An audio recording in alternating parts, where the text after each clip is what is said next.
নমস্কার, আমি রাজ। আপনারা দেখছেন খবর 24 ঘন্টা।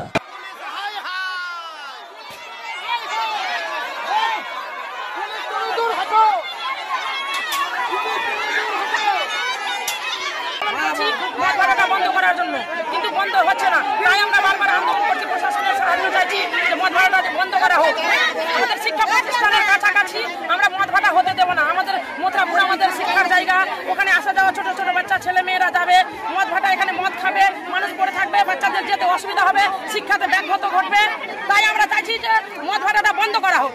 কোথাও কি আপনাদেরও নিরাপত্তা নিয়ে প্রশ্ন উঠবে? হ্যাঁ, আমাদের নিরাপত্তার প্রশ্ন উঠবে না, মানে বড় শিক্ষিত মানুষদের আসা যাওয়া করতে রাস্তাঘাটে অসুবিধা হবে। তাই আমরা চাইছি যে মদ ভাটাটা বন্ধ করা হোক। তো বারবার আন্দোলন করছেন, বন্ধ হচ্ছে না কেন? কি মনে করছেন? বন্ধ হচ্ছে না, আমরা মনে করছি প্রশাসন কোনো দায়িত্ব পালন করছে না ঠিকঠাক ভাবে। প্রশাসনকে জানিয়েছেন আপনারা? হ্যাঁ, জানিয়েছি, সব জায়গায় জানিয়েছি। কেউ কিছু করছে না? না, প্রশাসন কোনো দায়িত্ব পালন করছে না।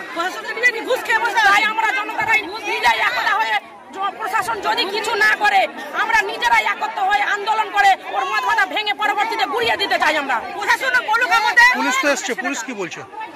পুলিশ বলছে তোমরা আন্দোলন চালিয়ে যাও, নিজেদের ওরা কোনো দায়িত্ব পালন করছে না। পুলিশ সঠিকভাবে দেখছে না? না, ঠিকঠাক করছে না। তাই বলে আমাদের বারবার আন্দোলন আমরা চালিয়ে যাচ্ছি। এর পরবর্তীতে